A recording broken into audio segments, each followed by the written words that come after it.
Did you know that ticket prices can actually go down right before the game? That's where Game Time comes in. Game Time tracks ticket prices in real time from thousands of trusted sellers, then shows you all the best deals. So we can get tickets at the last minute for up to 60% off. Download Game Time now. Some people will question, well, you haven't coached in a long time. You haven't been on the field. Turn the TV on Wednesday. I'll be back in studio in Bristol. And I'll be coaching football, by the way. That's what I do. I coach football. And I've been coaching football my whole life. And this is why I'm here today, because of the vision. There's something that a great former player said here. Pat Tillman. He said, when he talked about passion, he said it ignites your soul. Football ignites my soul. It's what makes me go. This is what I do. I've done this my whole life. And some people will say, well, you haven't coached in 9 years. There's a man that I played for, and you'll know who he is. His name is Dick Vermeil. When that man walked out of Philadelphia's locker room, when he was burnt out, the first person he saw in that locker room was me, because I played for him. He was like my second father. 13 years later, after he retired from being on television, ended up being a pretty good coach, didn't he? He didn't forget how to coach. You don't forget how to coach. They're not bringing me here to play. I can't play, although I'll tell you, I got one hit left. But I can't play. But I got one left. I'm not here to play. I'm here to build a program on top of the foundation that's already been built here.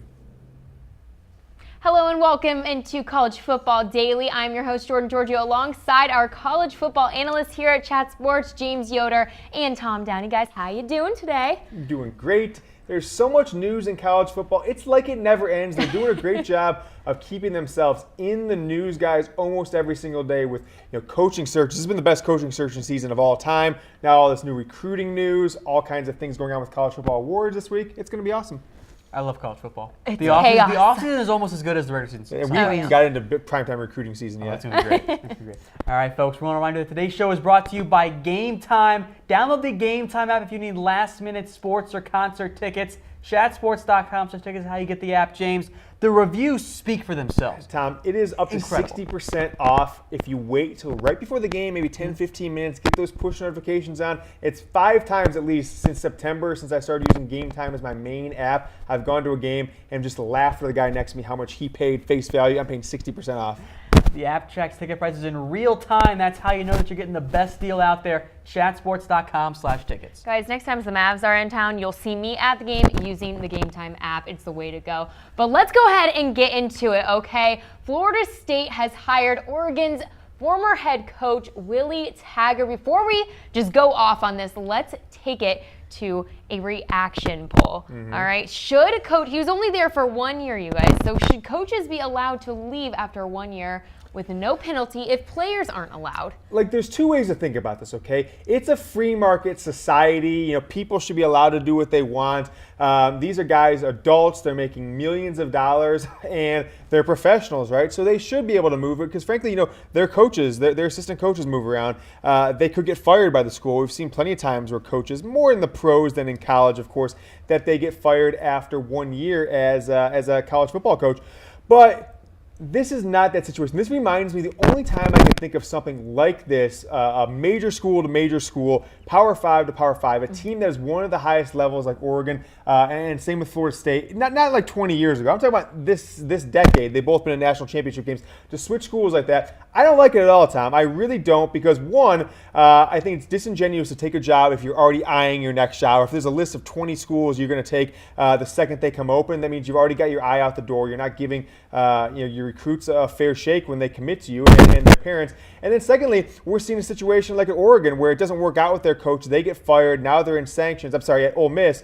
And as of right now, those players, the underclassmen, they're stuck going to that school no matter what. They'd have to sit out an entire year. And, the players have a lot more to lose financially long-term, and maybe even the coaches do, because they have a short window that they can play. They only get a few years on college campuses to prove themselves to the pros. So I don't like it at all. I'm giving an angry face. I think I don't know how to regulate it, though. I think that's the big concern, because I agree with you. I think it should be that both coaches and players should be allowed to leave. You do kind of a little bit here run the risk of, to an extent here, of having total chaos where you end up having players leaving every year going to new schools. So I do think there needs to be some type of regulation, but it should definitely be far more freedom and more allowing to be able to go out and leave and take a different job. I think that's what we need to see more of, and allow these players that, look, when you're at Ole Miss, all those guys should be allowed to leave, and they have to apply for a special exemption. And as of right now, I don't know if they're going to have that,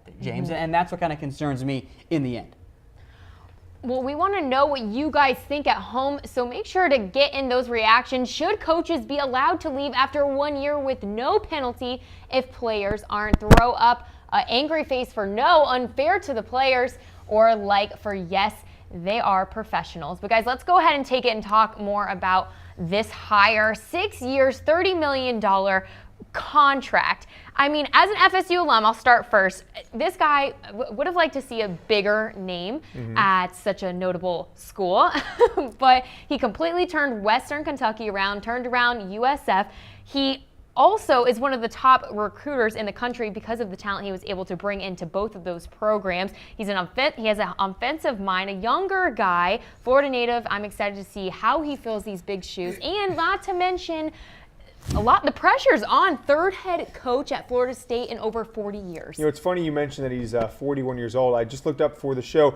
Bobby Bowden, and I didn't do the exact math, I just did a quick look. He was 47, unless I missed my math by a month. I just glanced. He was born in 1929, took over the job in 76. 47 when he took the Florida State job. And gosh, he was 47 in 76. He coached to, 2009? That's amazing, to say the least. That means, coached well into his late 70s, early 80s. So Florida State has been super, super steady. They've been one of the steadiest program. The fact that they've gone from one coach, did the coach in waiting better than it's done with anybody in history, any coach in history. Which almost never works, by the way. Which almost never works. I mean, Texas tried to do it with Mac Brown. It was a disaster. He ended up taking a job at Florida. That is so remarkable. To turn around and go after a guy like Taggart with no real ties to the school. I understand he grew up in Florida and is a Florida State Seminole fan when he was growing up. I think, if I'm weighing in here, guys, I'll jump ahead. I really think they needed to make this more of a national search. Florida State's one of those jobs. It gets everybody excited. And a guy who's going to be of age to be a college football head coach, somebody who's 35 to 60 years old, when they grew up, when they were in their teens, when they were in college, when they were young adults, Florida State was the program in college football, and it wasn't even close for a while. There was a good 8-10-year stretch from about 91 to 99 where nobody could touch Florida State, and I think they need to go after a bigger name. I like Willie Taggart. I think he's done a good job. I did like the offense he put in at Oregon last year, but I think Florida State could have done a lot better. You keep mentioning that, both of you. Do you guys have a better coach in mind here? Well, I mean, like it's always going to say, yeah, they should have hired a bigger coach, but at a certain point, it's like, hey, we got who we got. Yeah, I mean, you never. It's tough to say, right? I think there's plenty of names you could throw out there, and whether or not you think he's a better coach or not, I'll throw it out there. I'll throw one name out. I think Brian Kelly would have been a better coach, and he would say, oh, he's not going to leave Notre Dame. Well, let me tell you this.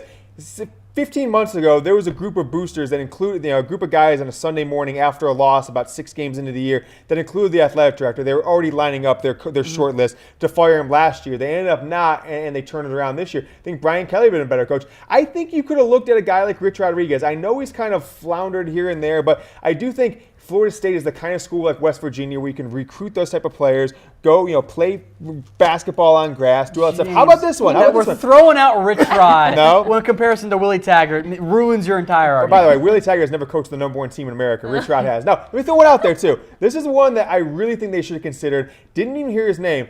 What about James Franklin? What about James Franklin at Penn State? That one I'm actually pretty good with. That'd be a great hire. He's young. He's probably about 45 years old, maybe younger. Pull the old Giorgio, go to Penn State, turn around down to Florida State, flip-flop there. I think that would have been a great hire to at least look at. And they didn't even give either of these guys consideration. We've been hearing Willie Taggart from day one with this job. Well, we want you guys to weigh in at home. Should FSU have tried harder to hire a big name coach. So make sure you are getting your comments in the section below. So guys, let's transition now because Oregon is out of a head coach. Who are the potential replacements? We'll start here at number 8, Chad Morris, SMU's head coach. What do you think about this one, James? I think it'd be a mediocre hire. I don't like it at all. It has no ties to the state of Oregon. It has no ties to the Pac-12. I don't like it at all. If this is what they end up with, I think Oregon is going to go back to the 80s Oregon when they were 4-8 every year. That's why he's 8. And I want to make a quick note of this here as well. We'll talk about it later in the show as well, assuming we have time. Chad Morris might not be an option here for much longer because there's a very good chance that by the time we have Thursday's show, James, he has been named the head coach at Arkansas. We'll talk more about that. Wanted to make note of that here. Morris is a Southern coach. That's where his ties are into Texas and the Arkansas area. Well, next up at number 7, Justin Wilcox of Cal. Tom, grade this one. So Wilcox is an interesting name. He actually did a pretty good job with Cal this year. I was pleasantly surprised by how much better Cal looked as a program Got overall. that big win over Washington State. He's on here for 2 main reasons. A, he has the Pac-12 ties. B, he's got some heavy Oregon ties. Not only is he an Oregon alumnus, he was born in Eugene. Like this is kind of the ultimate fallback option. All our other guys say no. Like, okay, let's just go get an alum and we go get Justin Wilcox. Yeah, and Cal football hasn't been the same since Deshaun Jackson was dropping the football at the 2-yard line, right? And Aaron Rodgers there. So he's done a decent job. Their last coach was a complete disaster, and he's kind of turned around in 1 year. So I think this would be okay. It's not Oregon level. This isn't me. I hate to make this. This is an Oregon State or an Arizona State level head coaching. Or Oregon, a Cal level. or a Cal head coach. I think he might go up one level there, but he is not. Like, this would be a disappointment if they got him. All right, next option, Jeff Tedford from Fresno State. This one was floated by Bruce Feldman, not a name that I was going to consider before I saw Feldman say that. It's interesting because, look, he was the OC at Oregon for a little bit. Feldman said he's got ties to the Ducks' power base, i.e. their decision makers and Phil Knight and so on. I think he's happy at Fresno State. His own moderate. If he ever leaves, it's because he wants to win big. He could do that at Oregon. I think in the end he'll stay at Fresno State. This kind of falls as more of a fallback option that he might not even want to leave Fresno. So when he had the talent at Cal, he really had their program home, and he's been the best Cal head coach. And they started to fall off in the later part of last decade into this one, so he got fired there. But he has those ties. Tom was offensive coordinator there during the Joey Harrington years, let him do a Heisman campaign and a top 3 draft pick. So he has got those ties there. I think because how he fell off at Cal, I don't think he'd be a great hire, but I see why he's on the list. I kind of see Tedford at Fresno State as kind of like this is where he ends his career. Yeah. Like he just kind of coaches here for a while.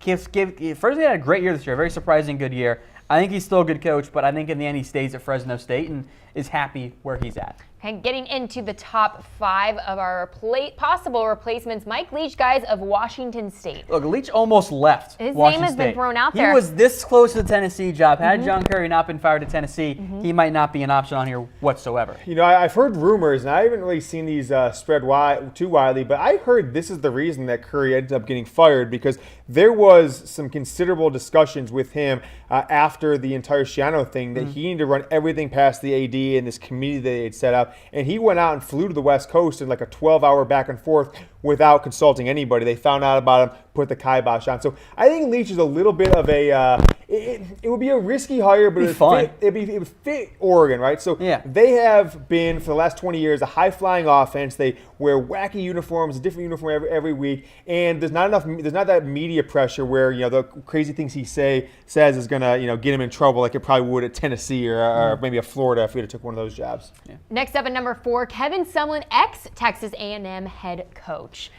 James, I know you're a fan of this one as an option, I should say. You know, when I threw it up there, I mean, when I started thinking about this, he didn't hit my mind instantly. You don't always think about recently fired head coaches because rarely do they, like, I guess, still have a clean bill of health when it comes to There's like, always the a reason that they got fired, and it's normally not very good. And I don't know if his is like a bad one. It's not like Charlie Strong at Texas or like a Rich Rod at Michigan or even, you know, how Lane Kiffin fell out at USC where they woefully fell short of expectations in a major program. Texas A&M is not Texas. They're not Oklahoma. They're not Alabama. They should not have expected him to go 11-1, 10-2 every year. They were about what they were. 7-5. He didn't elevate them. He didn't necessarily hurt them, but they kind of got a little bit of the taste early on. I think this would be a phenomenal hire, Tom. I think the more we get into the rest of this week, if they haven't made a hire, I think he starts moving up my list a little bit. Agreed. Actually, Sumlin is an interesting name for me because everyone thinks him as the Texas A&M guy in the Houston and all the Texas ties there. That's not what he was early in his career. He played at Purdue. He coached there. He coached at Minnesota. He was also briefly a GA at Washington State, so he does have some Pac-12 ties. I'm actually okay with this hire. I think Oregon will go in a slightly different direction in the end, but I think Sumlin's a guy that they should definitely consider. And at some point, James, he will get another job. He didn't live up to the A&M's expectations, but A&M was pretty good under him. He should have been a candidate for the Florida State job too, I think.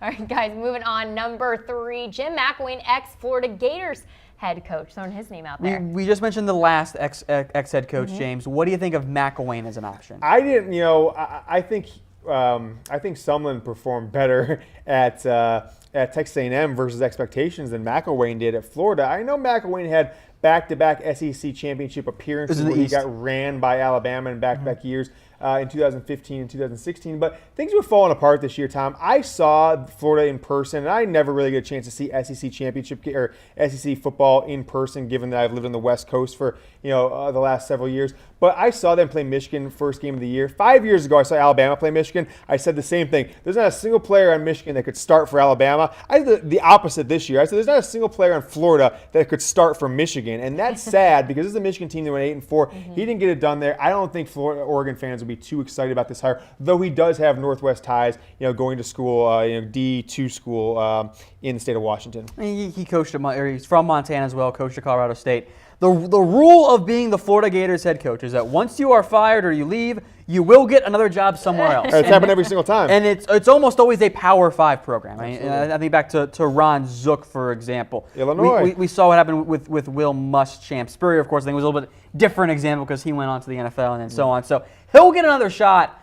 McElwain, I think, will be out in the West Coast for his next job. He never fit at Florida. For whatever reason, it was a bad fit. He'll get a second chance somewhere. I don't know how successful he'll be, but that second chance will come. I don't think it's at Oregon, though. Well, Jim McElwain, definitely an option. Well, guys, now taking it to number 2, Jim Leavitt. This one's interesting. Oregon's current co-defensive coordinator. There's been conflicting reports on whether he'll follow Taggart to FSU, and this guy is absolutely loved at Oregon, so this might be as big of a deal as Taggart leaving. Yeah, he's a player's coach, that's for sure. When he was at USF, he took them to, he really invented that program, to be frank. He did. Yeah. And they didn't exist when it came to a football program prior to him there. He left that job a while back under unflattering circumstances with accusations of mistreating players and all those different things. But he got into the program for a few years. The connection here to Taggart is the Harbaugh family. He went to the 49ers and coached there for a few years, then got back into college 1 year at Colorado. I think this would be a good job. Much like McElwain and some of these other ones in the back of this list, I don't think this is as good as you can do. I actually think you should go for it like a guy like Sumlin or somebody else that has proven they can beat an Alabama or something like that. So I think Leavitt would be a fine hire. He has proven that he can lead a program from mediocrity to a top level job. But I would give this like a B- hire if they made it. Yeah, I don't mind Leavitt. I believe that he wants to be a head coach. He wants to get another shot after everything that fell apart down at USF. So he's going to push for the Oregon job, and I don't know if he'll get it. If he doesn't get it, that might be a case where he goes, all right, you know what? I'm happy for whoever gets it. I'm going to go join my buddy Willie down back south, back in Florida, kind of back home there. Taking it now to our number 1 potential replacement for Willie Taggart at Oregon is Mario Cristobal, current Oregon co-offensive coordinator, guys. Yes, he's a younger guy. He's from the South, though. Grew up in Florida. Played at Miami. Played at the U under Butch Davis for a few years in the late 90s, early 2000s. Has not really had any ties to the West Coast. He's got coaching stints at Rutgers under Greg Schiano, at Miami, at FIU. Then he was at Alabama for a stretch, 4 seasons as their offensive line coach, Tom, and then just this 1 year in Oregon as as co-coordinator, and I think he'd be an okay one. He's a guy who's been rumored for jobs for a while. He went to FIU and had a decent run at it, but not good enough to raise the profile of that program. I think he'd be a decent one. He's most likely, him and Leavitt, the reason they're 1 and 2 is because a program like Oregon sometimes just falls back to, hey, these guys have got the system in place, they're going to do it. That's how Chip Kelly got the job. I think the Cristobal is the best recruiter in all of college football. Yeah, he won National Recruiter of the Year in 2015 in Alabama. That's why Alabama had him. He is an incredible recruiter. I think he got absolutely screwed at FIU. Mm-hmm. He took over FIU that first year. That was a god-awful program. Yeah. That was like worse than Kansas. It was one of the worst programs in all of college football. Total disaster. He won the Sun Belt in his 4th year. The year after that, they actually had a better record, went 8-5. Then he had a bad year in 2012, and their AD was like, okay, you're fired, to go out and hire Ron Turner, who failed at Illinois and was awful, not that great in the NFL. You say failed at Illinois. He took him to a BCS Bowl back in 2001. Cool. He failed at Illinois in the end. So I really think it should be Cristobal. He knows the scheme. He's a great recruiting coordinator. He'll stay at Oregon, I think. Yeah. I think Cristobal would be a fantastic hire. Yeah. I am all aboard his train. All right, well, we know what Tom's take is. For you guys at home, we want to know who you think Oregon should hire as their new head coach. James? The more I think about it, it's Kevin Sumlin. Okay. You get him, one of the better recruiters in college football. You've got to be a great recruiter or have something like wacky when you're at Oregon, because you're dealing with wacky up there, right? You've got a wacky fan base, you've got a wacky stadium with a crown, you've got crazy uniforms, and you've got to play a fast up-tempo game, and you've got to recruit kids in Northern California from all over the country to come there, and even Southern California, or you have no chance. The state of Oregon does not produce enough D1 players to compete at the highest levels like they have over the past 20 years. So I think it's Kevin Sumlin. He can stick with a similar offense they've had success with under Chip Kelly and beyond that. And I think he's a bigger name. He's going to attract people. I'll take Super Mario.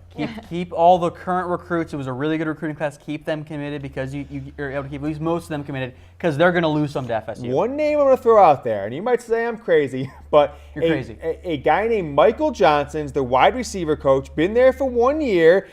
He's been all over the NFL. He's been a quarterback's coach. He's been an offensive coordinator in the NFL with 49ers, Chargers, offensive coordinator, wide receivers coach at UCLA under Rick Neuheisel, was their interim coach after Neuheisel got fired. He's been there for 1 year. He's got the most experience. He's 50 years old, been a head coach or assistant or coordinator for 20 years. One thing, his son is one of the top quarterbacks in the 2019 class, junior. And I think that could be a differentiator. So if all those guys say no, if they go with, to Florida State, I think that's one to keep an eye out for. Okay. As we get to move on, you guys, Willie Taggart will be in Tallahassee tomorrow for his first team meeting at 8 a.m. So stick here with Chat Sports. We'll have all your latest on that and what he says to his new team. Moving on, our Heisman Trophy finalists, we've got them in. At number 1, we have Baker Mayfield. You guys, he's clear option. He gonna win. Yeah. There's is there anything no debate. really to say here? What a friggin' year by Baker Mayfield. Oh, yeah. I was super impressed. I think this was, frankly, one of the best football seasons I've seen him play. He took a big step forward in my eyes this year in terms of an actual passer. The thing that concerns me most about Baker, I'm like, all right, I know he's talented. He's so great making plays out of the pocket, all that. He's everything we wanted Johnny Manziel to actually be, maybe a little bit better off the field as well.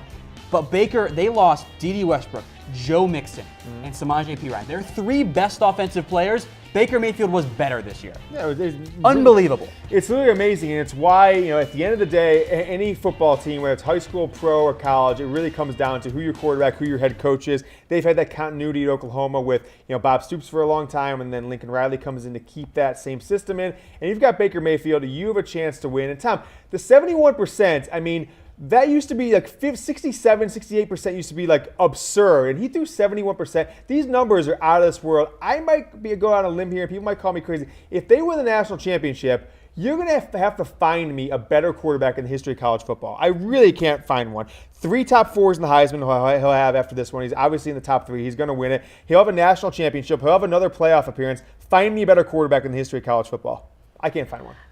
It's a fair argument, James. It's a fair argument. Next and up, I can't find one for you. Okay, guys. Well, next up, Lamar Jackson, the defending champ, headed back to New York. Terrible. The fact that he's in the top 3 is brutal. I don't care what his seasons look like. He has looked bad. They've gotten blown out or beat in every big game that he's had. He's 4-4 in conference. He is a stat patter. That's what he is, Tommy. He's a stat patter. He gets all of his big numbers against the out-of-conference, the FCS schools, all that. I think it's a shame to the award that he's even invited back last year. They should retract his award from last year. He was the worst Heisman of all time. I think Derrick Henry is still the worst Heisman because it should have gone to Christian McCaffrey. We've got back-to-back terrible Heisman winners. I think that's fair. Look, I actually thought Lamar played better as an actual pure quarterback this year, but Louisville went 8-4 this year. That should go to Saquon Barkley or even a Rashad Penny over at San Diego. Like Lamar, I know he's the defending champion. That's why he's invited.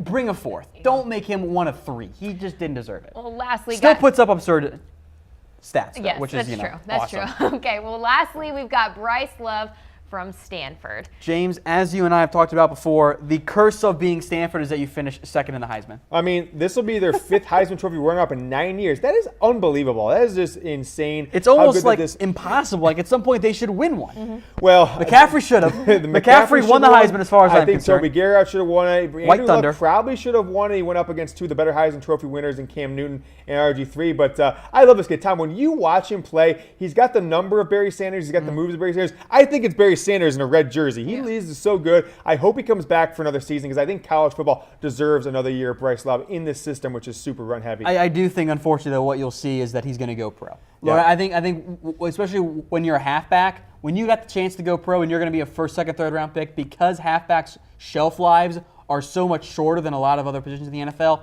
you go pro. He'll be at least a second round pick. Go pro, get paid, have a good NFL career. Sure. Stanford didn't miss a beat at halfback without Christian McCaffrey. It was kind of unreal. It was unbelievable. I mean, just shout out to David Shaw, friend of the show, friend of the program. He recruits running backs better than anybody. You go back to 2009 to this guy, 3 Heisman finalist running backs, probably runner-ups in a 9-year period. That's unbelievable. Okay, guys. Well, out of those finalists, who should win the Heisman? Give us Lamar Jackson, just to trigger James. Oh, okay, my so God. you're throwing up a like. No, it's Baker Mayfield. Okay. So we want you guys to throw in your reactions at home. A wow face for Baker Mayfield, heart for Bryce Love, and a like for Lamar Jackson. I mean, it's Baker Mayfield every day of the week. I just want to take my phone and throw it at the screen, seeing Lamar Jackson's name on here. He's terrible. I love the fact that we got love, get the love emoji. That's good. It's a wow. Baker Mayfield's season has been wow. He's wow. I like Tom's analogy. He is what Johnny Manziel should have been, and hopefully has a better pro career and off the field career. And what we hoped he was going to be. Yeah, they both have similar antics, though. You ready for a player comp for Baker Mayfield for the NFL? Give it to me. Drew Brees. Ooh, I like it. Yeah. Ooh. Don't forget how mobile Drew Brees actually was back at Purdue. Yeah. Yeah. Okay, let's go ahead and transition here, though, guys. We want to go ahead and grade all the latest coaching hires. So first up, we've got Arizona State Herm Edwards. I know we got some strong feelings about this one. I don't want to give him an F by any means, but I would say I don't know, a D+. I think he's going to annoy the heck out of players and recruits. I mean, he is an annoying guy in general to even hear speak, and then I think he'll sell some parents because he gives off the family man vibe, but you listen to his press conference time, he sounds like a nutcase, honestly. He has no sense of reality when it comes to what it needs to win in college football. What is Arizona State thinking? This would be a disaster. He'll be out of there in 2 years. I preface this by saying that I love Herm Edwards because of the comedy factor. We're going to play this here for you in just a second, but Herm Edwards' opening press conference had just some glorious lines here. Take a listen. Before I open up for questions, I'll tell you this about football. The thing you miss most, and these players will say it, when you don't play or you don't coach, it's the huddle. You miss the huddle. You miss the ability to walk in the room where collectively we're players that are from everywhere, every race, every religion, every color. It don't matter. Because you got a common goal. You got a common goal. You're trying to be something special as a team. We don't huddle anymore in our society. We don't huddle. That's the problem with it. Be quite honest. Next question. Yes, sir. Hold Rubino, Devil's Digest. Devil's Digest, huh? Yes, sir. Where you located, my man? Right here in Tempe. Okay, Devil's Digest. Okay. I'm Catholic now. I'm a Christian. Watch out, them devils. I'm just saying. Well, you can see, We're good, brother. You can see devils all over the place. I ain't taking it personal. That was my favorite part. Him like making the comment about Devil's Digest. He's a character. Well, they're the Sun Devils. Yeah. Like, is he not aware that his team is the devil? Like, you really think it was like a Satan worshiper coming to cover college football? I honestly don't know. Oh, I'm Christian. What is wrong with that guy? He's a goofball. He's hilarious. I love it. Bad hire. I love it. Dude, this is going to be like Mike Leach, only like a little bit more like conservative and maybe not quite as outlandish, but just kind of funnier there. I think it's going to be great. All right, well. Now, I don't know if it's going to work on the field, but from my perspective, I'm going to enjoy the hell out of it. For those of you at home, we want you to grade Arizona State's newest hire of Herm Edwards. Go ahead and throw up a heart for good hire and a ha-ha for bad hire as we transition now to the next one. Georgia Southern and Chad Lunsford. Look, we're going to talk about it. Okay. We're going to talk about it because Georgia Southern is an FBS team. Therefore, we will have some discussion about Georgia Southern making their coaching move. We will, though, folks, keep it short for you because, well, it's Georgia Southern. So Lunsford came in as the interim head coach. I thought he did an okay job in the end, and I think Georgia wanted to keep him and get that kind of stability there, and they went with Lunsford, who spent much of his time in the state of Georgia. I don't really think it's a good or a bad hire. I think it's just a hire. Yeah, what can you expect out of Georgia Southern? It's a hire. That's all we can say. But the fact that it's a better hire than Herm Edwards speaks to how bad of a hire that was. All right, well, we want you guys to react at home. Grade Georgia Southern's hire of Chad Lunsford. Give us a heart for good hire, ha-ha for bad hire. Next up at number 10, Ole Miss, Matt Luke. Tom, your take? Look, Ole Miss needed somebody. Oh, yeah. And honestly, like, who was going to take this job? Very, very few people. Like, I know it's an SEC job, but they are in the midst here of multiple sanctions. They were not going to get anyone great. Look, he got him to 6 wins. I think he did an okay job of that. I don't think he's going to last very long. I think, look, he's an Ole Miss alum. He cares about this program. He is a very good hire to kind of be the bridge to getting Ole Miss out of the mess they have found themselves in here because of the disaster that was the Hugh Freeze era and how that ended in terrible, terrible fashion. What about this next one coming up at number 9, UCF and Josh Heupel? This one is a really interesting move for me. Would you say it's a little random? I think it is a little random because they were linked heavily there to Kevin Sumlin, and I kind of thought we were going to see him get the job there. And instead, they go in a different direction. They go with the former Oklahoma OC, and that didn't work out very well. And Doc was like, hey, we got to make some changes. Led them to Lincoln Riley. So that worked out very well for the Sooners. With Heupel, he did a really good job as the OC at Missouri this year. And I am a little bit surprised in the end here with the decision. Right. But I'm going to give it a question mark. I will wait and see. I don't think it's a bad hire, but I'm then like, let's see what happens here. James, what are you throwing up? Can you grade UCF's hire of Josh Heupel? It's a decent one. I mean, he's had some success as an offensive coordinator. I think it's kind of in the same vein as Scott Frost. He's got that background on offense. He's a younger guy. He's a player. He probably can get in there and run the scout team offense when they play a spread team. I think it's an okay. I'll go with good hire on this one. All right, next up, Jonathan Smith, former quarterback at Oregon State. He's now their new head coach. How do you feel about this one, Tom? This is, again, we're still, I think, kind of in the it's a higher stage. Like, Oregon State is not an attractive job. Let's not kid ourselves here. It's clearly much lesser than the Ducks job. You get an alumni of the program. You get a guy who played for you, who has some experience there. They looked a little bit better when he was the interim coach. I think it's one that pleases the players. It kind of makes everyone around the program happy. It's not great. It'll be fine. I'm not the coach. He came over from Washington. It's a fine hire. I give it like a C. The last couple ones I've given C grades. At number 7 is the Rice Owls, Mike Bloomgren.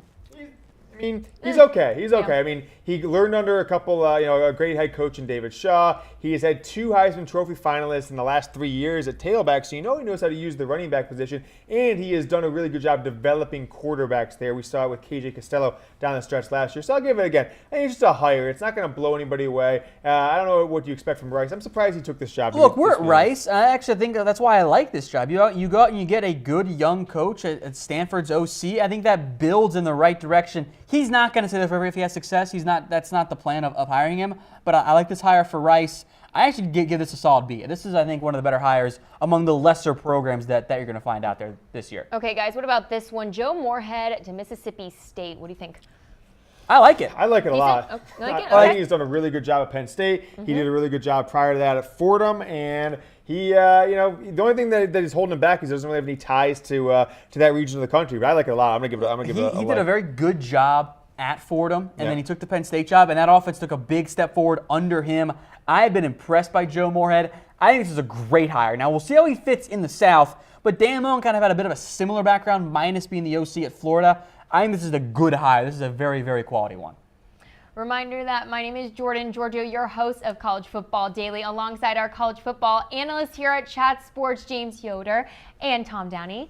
And today's show is brought to you by the Game Time app, the #1 app if you need last-minute sports or concert tickets. Head to chatsports.com/tickets to get the app today. You will not regret it. You'll save money every time you buy tickets. Just got some push notifications of really cheap tickets in the Dallas area. I might be going to a game tonight. I might get out of here in a few minutes. You never know. What game? Hey, I'm gonna keep that private. I don't want anybody else to get into the tickets. Invited? Someone's gonna follow you Someone's out. gonna get in the tickets. Wow, okay. Okay, No, I don't want the prices to go up. I'm gonna keep it in the DL. Exactly. Okay, let's move on. At number 5, Florida State's Willie Taggart. Let's grade this hire. You know, we spent a lot of time on this at the top of the show because that was the main news that broke today. James and I think Jordan aren't quite as big of fans on it. I like the hire. I think he's going to do a good job at FSU. I know he is not the big, sexy name. This is a quality coach who's done a great job of turning around programs. I think he's going to have success. It's not an A grade, but it's a quality B.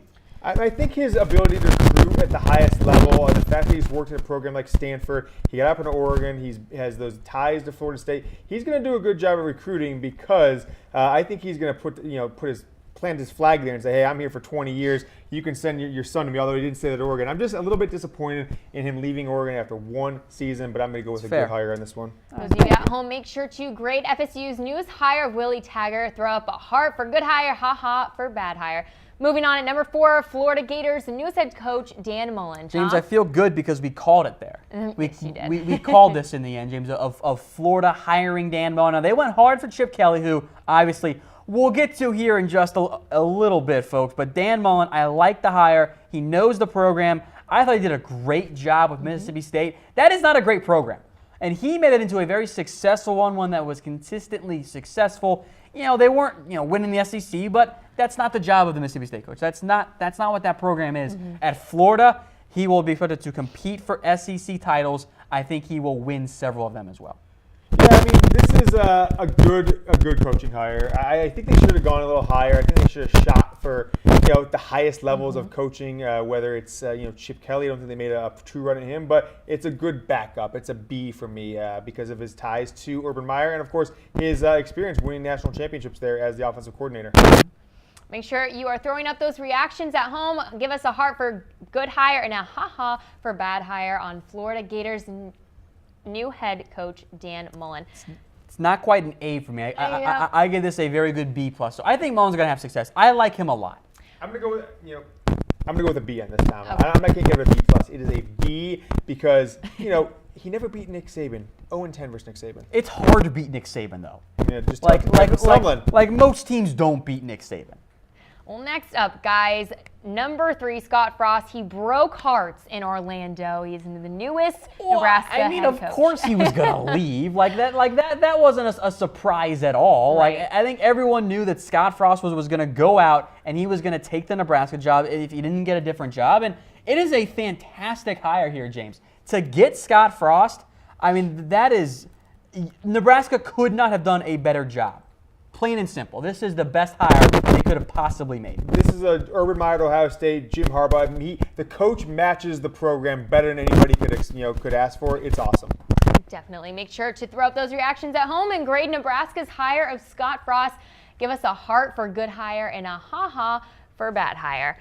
Moving on now, Texas A&M. Jimbo Fisher, you guys, what are you giving up for this one? I mean, I think the A&M had one of the biggest coaching coups all season long. Like, to get Jimbo Fisher, which I didn't think we were actually going to see happen here, was a fantastic hire for them. Now, yeah, they paid big money to get Jimbo Fisher, but it's A&M. Like, that's what they had to do to get him. Like, I was very surprised here that he left Florida State. I think there was some disagreement there overall with how things were fitting and the way the program was being run.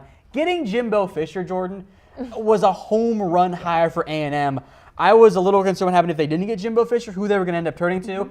This is an A+ easy grade here. What do you have to say about him not getting the upgraded facilities, though? That was a lot of drama. There was a lot of drama there, and I think maybe that's why Florida State went with Willie Taggart in the end. They didn't kind of want to deal with that, and I think there was some clear disagreement between Fisher and the Florida State administration, and that happens in college football. Right. Like, there are a lot of egos in play. There's a whole lot of disagreement. There's a lot of stress involved. That's why you don't see programs and coaches always stay together. There are a lot of divorces in college football. Now, normally, it ends up coming on the side of the administration. In this case, Jimbo Fisher said, nah, I want a divorce. It's a great hire for A&M. They really couldn't have done a better job. Okay, well, we want to know what you guys think at home. Grade Texas A&M's hire of Jimbo Fisher. Give us a heart for good hire and easy heart for me. Ha-ha for bad hire. I'm growing up a ha-ha face because obviously I'm not happy about this one. But let's take it to number 1, UCLA, the Bruins, Chip Kelly.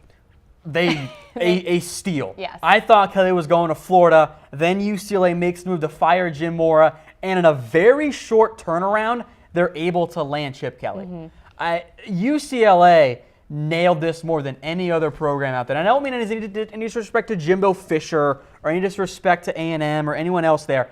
To get Chip Kelly, if you're UCLA, you could not have done a better job. This was the white whale for almost every program out there.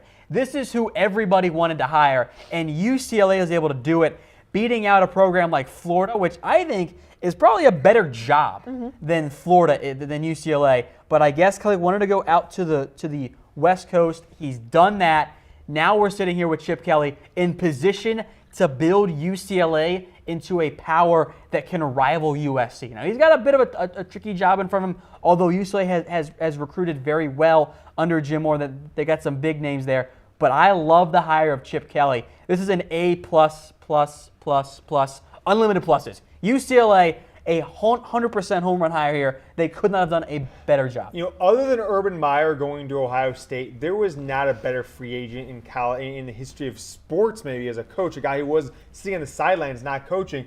Nick Saban had a national title when he went from the Dolphins to Alabama, so equally as good. Jimbo Fisher had one. Chip Kelly does not, but Tom, you said it. A+++++++. I can't even imagine this. This is amazing. The fact that he's in Southern California, the fact that he has the name recognition he has, this is one of the biggest hires in the history of college football. I love it. Well, we just went through all of the coaching hires so far. So, guys, let's take it now to this. Which one has been the best coaching hire so far? Well, James, I think we got to spoil it for ourselves. Yeah.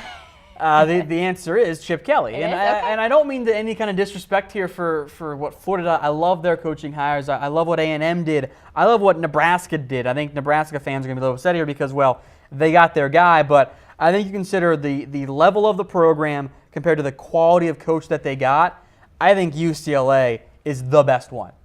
Like, Chip Kelly doing that is fantastic. It's phenomenal. I think Texas A&M was equally, near as good with the name recognition. Now, Jimbo doesn't have necessarily the brand that Chip Kelly has. That one's a phenomenal hire. And I think Scott Frost can do big things in Nebraska. He matched the program. He played there. He led him to a split national title. He is awesome. I love those hires. Well, make sure you are weighing in the comment section below at home. What coaching hire do you think has been the best so far? We want to know. But guys, let's go ahead and take it now. A little transition here to coaching rumors. We got a few of them. So Tom, go ahead and break it down for us so far. We've got a couple rumors going on with Mike Norvell. Yeah, we got two different things that we're going to talk about here for a little bit. We're not really going to talk too much about the Tennessee job. I think we'll get something on that either tomorrow or Thursday, a little bit more detail on what's going on there. But we start with Mike Norvell, who I thought was going to end up taking the Arkansas job. He was linked to that job. He coached at Central Arkansas. He's from that area. I thought he was gonna be that guy. That's not the case. He signed an extension today with Memphis. He's taking the Matt Campbell route. That is a huge move for Memphis. Remember, they lost Justin Fuente to Virginia Tech. They're now able to keep Mike Norvell, who had a fantastic year, leading one of the best offenses in all of college football. They're going to remain a threat in the American Athletic Conference, and even to get into one of those, the New Year's Six Bowl. For Memphis to keep Mike Norvell is a home run move. And we'll kind of bring this now to Tennessee. If you're Tennessee, man, you just missed out on Mike Norvell too. Like, this has been a disastrous coaching search for Tennessee. I think we could just talk forever about that. The only one I think of was worse was the second last time Tennessee did this when they ended up hiring. I'm drawing a blank on the name here. The Derek Dooley. Like, this has been a mess for Tennessee, and schools like Memphis and Iowa State are keeping their talented coaches. Yeah, this is just surprising to say the least, Tom. I really thought he was on pace to get one of these bigger jobs. I thought he was in Arkansas a lot. I don't understand why with these lower tier jobs, if you can have this kind of success, which is maybe 2 seasons a decade, these programs could even be lucky to have it. Why not go for the best job out there that you can get, which I think was probably Arkansas, but Tennessee should have given this guy a look. He's in the state of Tennessee.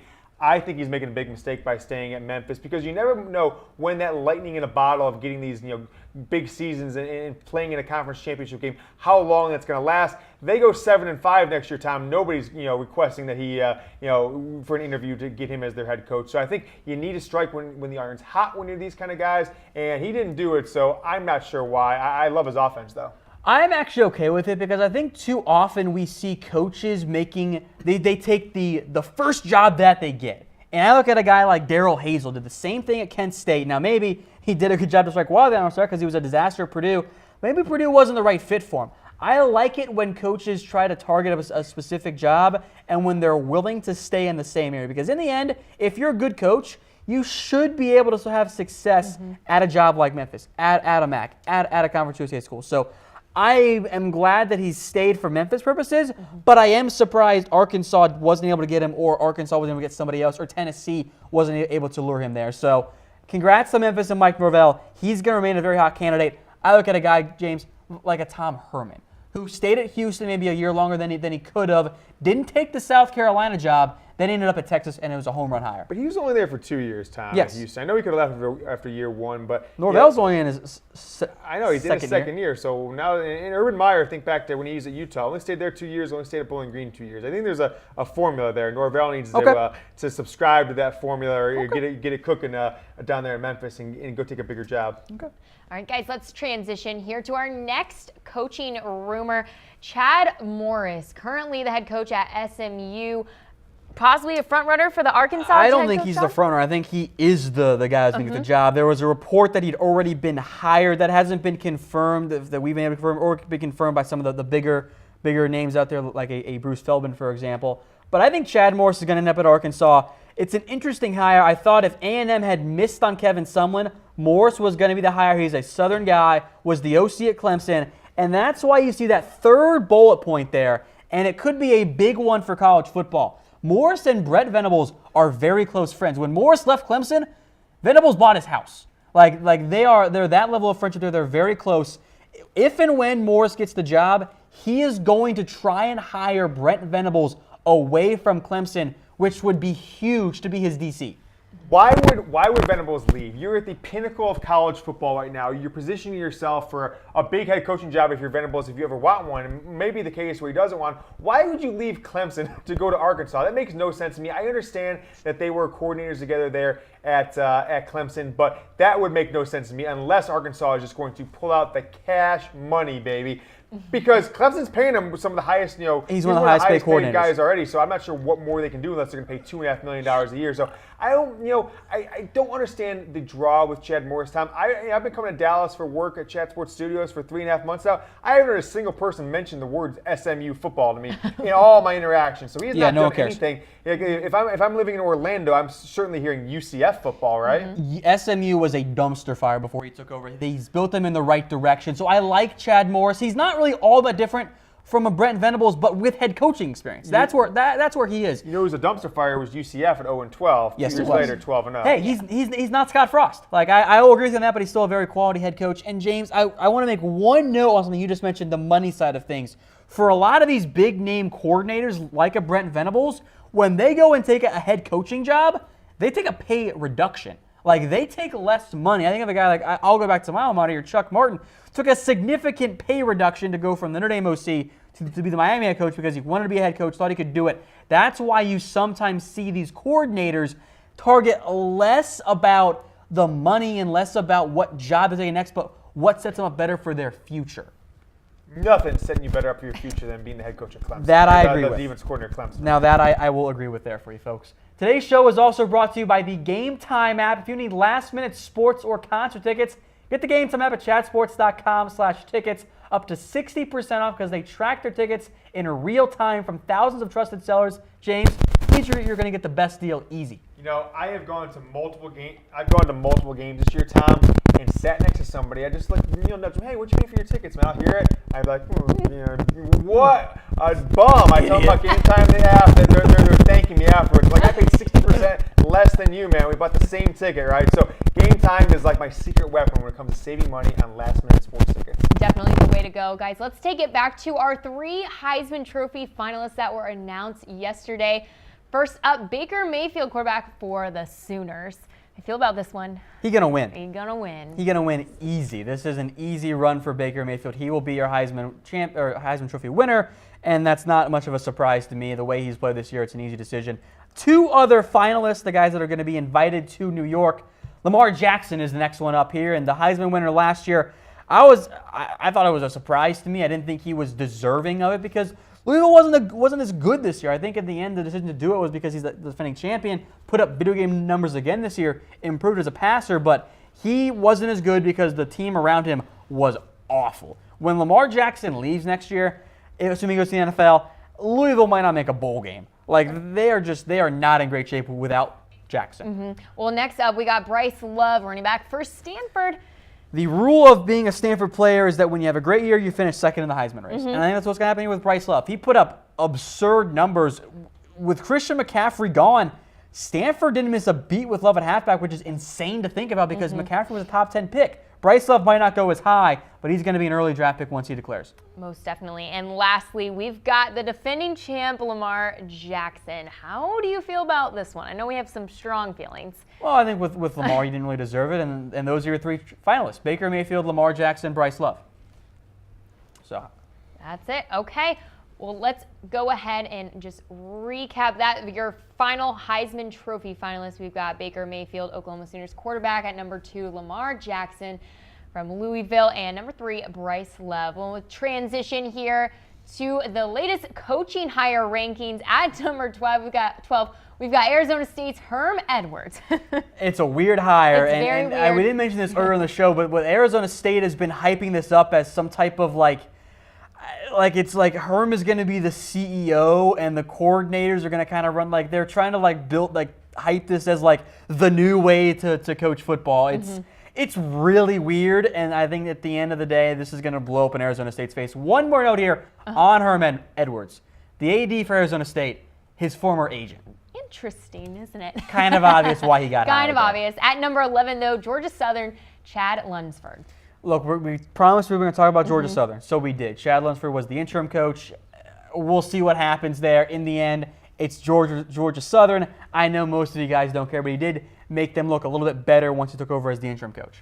So we give attention to Group of 5 schools. You guys still matter. What are you giving for this one? Oh, that's like a C. A C? Like whatever. Okay. At Ole Miss, though. Grade W, who cares? At number 10, we got Ole Miss, Matt Luke. This is another C for me because I don't know who else Ole Miss was going to hire. No one wants to touch this job, and it's kind of like Baylor. I was kind of surprised that Baylor found Matt Rule. I think there was now with Ole Miss, there were more sanctions. They're going to lose more players. The recruiting is going to take a nosedive. Matt Luke is an alumnus. He wants the job. He'll stay. But I think he is the bridge to once Ole Miss gets out of this mess, they'll go look in a different direction several years from now. Right, and at number 9, taking over the undefeated UCF Knights, Josh Heupel. some mixed emotions about this one. It was a surprise to me because he wasn't that great as the OC at Oklahoma. He was eventually replaced because things needed to change. And he's done a good job with Missouri. That offense was not great in the first half of the year. Then they played some lesser defenses, and they dominated. So, interesting hire. I will give it an incomplete because I want to see how he does with a pretty good UCF program as things stand right now. Next up at number 8, Oregon State's Jonathan Smith. Taking over. An alumni. He's young. I think he's a guy that wants to be at Oregon State, and that's something you might have had a tough time finding. A guy that wanted to be at Oregon State rather than just wanted to be a head coach. We'll see if it works out. That isn't always the best decision for programs. Right. But I think he's the guy that will interest the fan base. I think that's what Oregon State needs right now. What are you giving this one? A grade-wise? I'd give it a C+. C+ still. Okay, moving on. Number 7, Rice Owls' Mike Bloomgren. I was pleasantly surprised by this hire for Rice. Okay. I think you get the Stanford OC. That's a pretty good bullet point on your resume. I give this a solid B, B-. I think it's a good hire. We'll see if it works out, but for Rice to get someone, I think of Bloomgren, who I like, I think is one of the better assistants in all of college football, it's a quality hire. Quality hire. C still? C range. B- for B-, me. okay. Taking it to number 6, Mississippi State's newest head coach, Joe Moorhead from Penn State. There's a noticeable difference between these top 6 and those bottom 6, and it starts with Joe Moorhead. Now, he doesn't have a lot of Southern ties. He is a great, great coach, though. Was successful at Fordham, really built around the Penn State offense up a little bit. I think he's going to have success. I think for Mississippi State, which is not a great job, it's just not ever going to be one. I think to get a guy like Moorhead to take a bit of a risk on an upside guy, I like it. It is a solid B, B+. Solid B, B+. Awesome. Next, at number 5, Florida State's newest head coach, Willie Taggart. I like this hire. I know you do. Me and James have other thoughts. You and James wanted a bigger name, and unfortunately, I don't know what bigger name you were going to get. I know you want a sexy hire. I think Taggart's a damn good coach. Yeah. And that's what I want. If I'm in charge of running a program, I don't care about getting the flashiest name. I want a guy that I know is going to be a good coach, and Taggart can recruit. He is going to keep FSU competitive in the mix for the ACC, in the mix for the college football playoff. It's not an amazing hire. It's probably a downgrade from Jimbo Fisher as to where they are as coaches right now, but it is at least a B+. This is a good hire. Yeah, well, he has a lot to prove and some big shoes to fill as well. I'll add one more thing here. Okay. You know it's a good hire when the program that he left is upset. Oregon, That's true. as producer Very Linda upset. is very upset by losing Taggart. Most definitely. At number 4, though, Florida Gators' newest head coach, Dan Mullen. This was, after Florida missed on Chip Kelly, it was kind of like, oh, well, they're going to hire Dan Mullen. There was so much that made sense here. He was the OC at Florida under Urban Meyer. The AD, Scott Strickland of Florida, was the AD at Mississippi State, so there's the familiarity there. I like the hire for Dan Mullen. I thought he did a fantastic job at Mississippi State. I think he's going to have Florida competing with Georgia. And, well, maybe Tennessee if they ever get their stuff figured out. Year in and year out for the SEC East title, Dan Mullen is an A- hire. A- hire at number 3, though. Scott Frost breaking hearts in Orlando, the newest Nebraska head coach. Look, this is a perfect hire for Nebraska. This is what they had to do. I He's was a been little hot worried this that they were year. waiting too long to fire Mike Riley. Like, hey, you got to go get your guy in Scott Frost because if you miss out on him, who's going to want the job? So it is an A hire for me, but for Nebraska in particular, A++.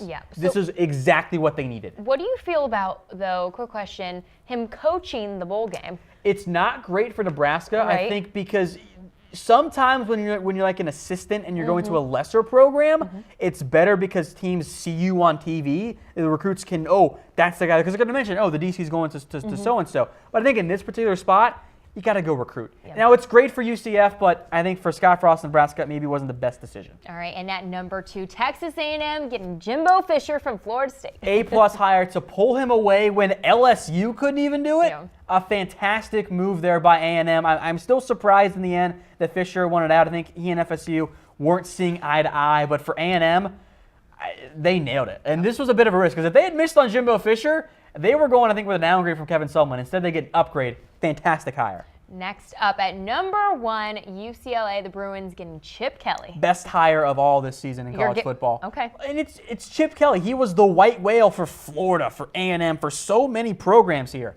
For UCLA to get him when I thought Florida was a better job overall was a fantastic hire. He's going to thrive back in the Pac-12. It's an A++, all the pluses that you could possibly want. His name was being thrown out there for a couple different positions. Though, do you think this is the best fit for him? I think he likes being on the West Coast, so I would have gone to Florida, but I think the Chip Kelly, Florida, UCLA, it didn't matter. Both were great fits. I guess you want to be with the Bruins. It's a great hire. Great hire. All right, folks, today's show is brought to you by the Game Time app. If you need last-minute sports or concert tickets, get the Game Time app at chatsports.com/tickets. So the 60% off compared to the other sport ticket sellers out there. Game Time, the best app there is. Any final thoughts before we sign off here? That is it for us. Okay. We'll be back again later in the week. Yep. Thank you so much for watching College Football Daily. For James Yoder, Tom Downey, I'm Giorgio. We'll see you next time.